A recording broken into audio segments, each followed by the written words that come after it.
Same-sex marriage bill passes House of Representatives after hundreds of hours of debate. 4 members of the House of Representatives voted against the bill. Liberal Senator Dean Smith's bill will now become law after a day of cheers, tears and applause in the lower house. People queued for access to the public gallery to witness the law being changed, and by the time of the final vote, they were packed into every spot. Same-sex marriage supporters wearing colorful Yes t-shirts clapped and cheered as amendments were voted down, prompting repeated warnings they should stop their barracking. The public gallery led a chorus of "We Are Australian" after the final vote, with members of the parliament joining in from the floor of the House in tears.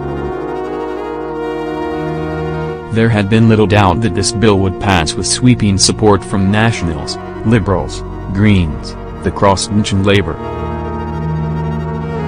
Opponents of same-sex marriage including Liberals Andrew Hastie, Kevin Andrews and Tony Abbott pushed for changes, but none of their amendments succeeded. The legislation passed the lower house 3 weeks after Senator Smith stood in the Senate and declared it was not just a vote about a law but a vote about who we are as a people.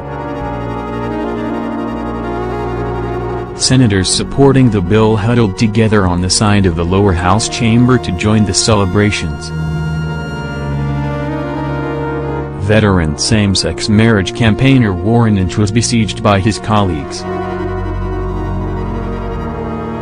Earlier gay Liberal MP Trent Zimmerman noted Mr. Inch's long-standing advocacy, lauding him as an honorary gay.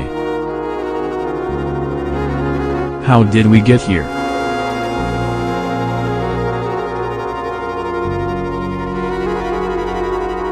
It has been 13 years since the Howard government changed the Marriage Act to ensure same-sex marriage could not be legal.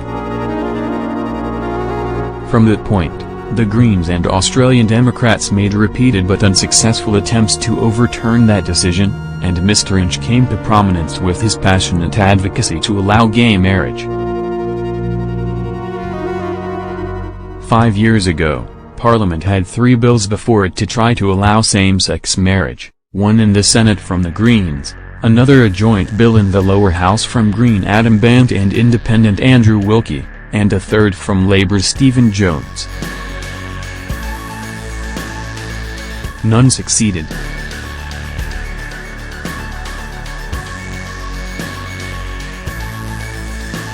The pivotal and ultimately successful maneuver came quietly and carefully more than a year ago. It was a masterclass in political technique.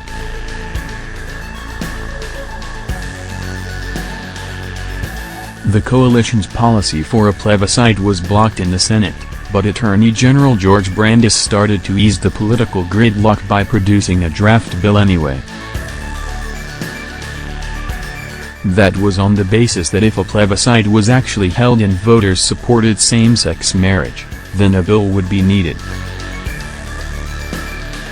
More political guile was evident in the way a Senate committee was chosen to examine that bill, with members including Senator Smith and fellow gay Senator Louise Pratt, from Labour, as well as opponents of same-sex marriage like Nationals Senator John Williams.